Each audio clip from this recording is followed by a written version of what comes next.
आज हम पढ़ने वाले हैं ग्लोबल एआई गवर्नेंस और न्यू दिल्ली डिक्लेरेशन 2026। सबसे पहले why in news. India AI impact summit 2026 New Delhi में आयोजित हुआ, जिसमें 89 देशों और इंटरनेशनल ऑर्गेनाइजेशंस ने मिलकर न्यू दिल्ली डिक्लेरेशन साइन किया। इसमें यूएस और चाइना भी शामिल हैं। समिट का थीम था सर्वजन हिताय सर्वजन सुखाय, यानी एआई का लाभ सभी को समान रूप से मिले।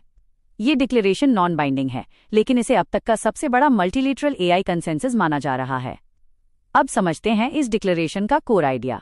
ये केवल एआई सेफ्टी तक सीमित नहीं है, बल्कि इसका फोकस है एआई फॉर इम्पैक्ट और इक्विटी, यानी एआई का उपयोग केवल पावरफुल देशों के लिए नहीं, बल्कि डेवलपिंग कंट्रीज और आम नागरिकों के लिए भी होना चाहिए।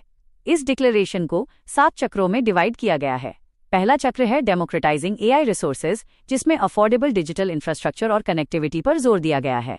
दूसरा चक्र है इकोनॉमिक ग्रोथ और सोशल गुड, जहां ओपन और एक्सेसिबल एआई सॉल्यूशंस को स्केल करने और ग्लोबल एआई इम्पैक्ट कॉमन्स बनाने की बात है।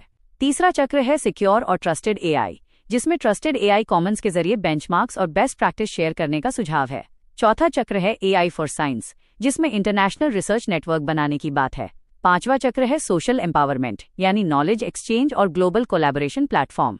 छठा चक्र है ह्यूमन कैपिटल, जिसमें स्किलिंग, रिस्किलिंग और एआई लिटरेसी को प्राथमिकता दी गई है। सातवां चक्र है रेजिलियंस और एफिशिएंसी, जिसमें एनर्जी एफिशिएंट एआई सिस्टम और इंफ्रास्ट्रक्चर प्लेबुक की बात है।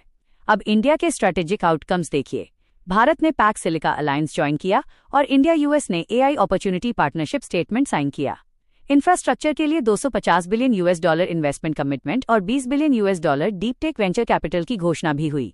साथ ही सरकार ने कहा कि 20,000 जीपीयू जोड़कर 1 लाख जीपीयू का टारगेट एंड ऑफ 2026 तक पूरा किया जाएगा। लेकिन कुछ कंसर्न्स भी हैं।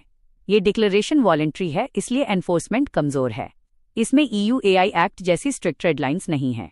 लेबर इम्पैक्ट और डेटा कॉलोनी जैसे रिस्क भी बने हुए हैं। साथ ही डेटा सेंटर्स की हाई बिजली और पानी खपत सस्टेनेबिलिटी चिंता बढ़ाती है। अब वे फॉरवर्ड। भारत को 3 पी पर फोकस करना होगा। पीपल यानी एथिक्स, प्लैनेट यानी ग्रीन एआई और प्रोग्रेस यानी एमएसएमई एआई स्टैक। साथ ही ट्रस्टेड एआई बेंचमार्क्स, रिस्किलिंग प्लेबुक्स और ट्रांसपेरेंसी मॉडल अपनाने होंगे। Conclusion. New Delhi declaration 2026 equitable AI governance में भारत की लीडरशिप को मजबूत करता है, लेकिन फ्यूचर एआई रिस्क से बचने के लिए एनफोर्सेबल स्टैंडर्ड्स, लेबर सेफगार्ड्स और सस्टेनेबल इंफ्रास्ट्रक्चर को प्राथमिकता देना जरूरी है।